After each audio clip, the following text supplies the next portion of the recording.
Once upon a midnight dreary, while I pondered weak and weary over many a quaint and curious volume of forgotten lore, while I nodded, nearly napping, suddenly there came a tapping, as of someone gently rapping at my chamber door. "'Tis some visitor," I muttered, tapping at my chamber door. Only this and nothing more. Ah, distinctly I remember, it was in the bleak December, and each separate dying ember wrought its ghost upon the floor. Eagerly I wished the morrow, vainly I had sought to borrow from my books a cease of sorrow, sorrow for the lost Lenore, for the rare and radiant maid whom the angels named Lenore, nameless here forevermore. And the silken, sad, uncertain rustling of each purple curtain thrilled me with fantastic terrors never felt before, so that now, to still the beating of my heart, I stood repeating, "'Tis some late visitor entreating entrance at my chamber door. This is it, and nothing more." Presently my soul grew stronger, hesitating then no longer. "Sir," said I, "or madam, truly your forgiveness I implore, but the fact is I was napping, and so gently you came rapping, and so faintly you came tapping at my chamber door, that I scarce was sure I heard you. Here I opened wide the door. Darkness there, and nothing more.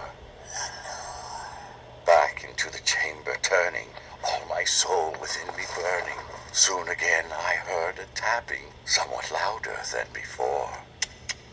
"Surely," said I, "surely that is something at my window lattice. Let me see then what thereat is, and this mystery explore. 'Tis the wind, and nothing more." Open here I flung the shutter, when, with many a flirt and flutter, in there stepped a stately raven of the saintly days of yore. Not the least obeisance made he, not a minute stopped or stayed he, but with mien of lord or lady, perched above my chamber door, perched upon a bust of Pallas just above my chamber door, perched and sat, and nothing more. "Though thy crest be shorn and shaven, thou," I said, "art sure no craven, ghastly, grim, and ancient raven, wandering from the nightly shore. Tell me what thy lordly name is on the night's Plutonian shore." Quoth the raven, "Nevermore." "Be that word our sign of parting? Bird or fiend?" I shrieked, upstarting. "Get thee back into the tempest and the night's Plutonian shore. Leave no black plume as a token of that lie thy soul has spoken. Leave my loneliness unbroken. Quit the bust above my door. Take thy beak from out my heart, and take thy form from off my door." Quoth the raven, "Nevermore." And the raven, never flitting, still is sitting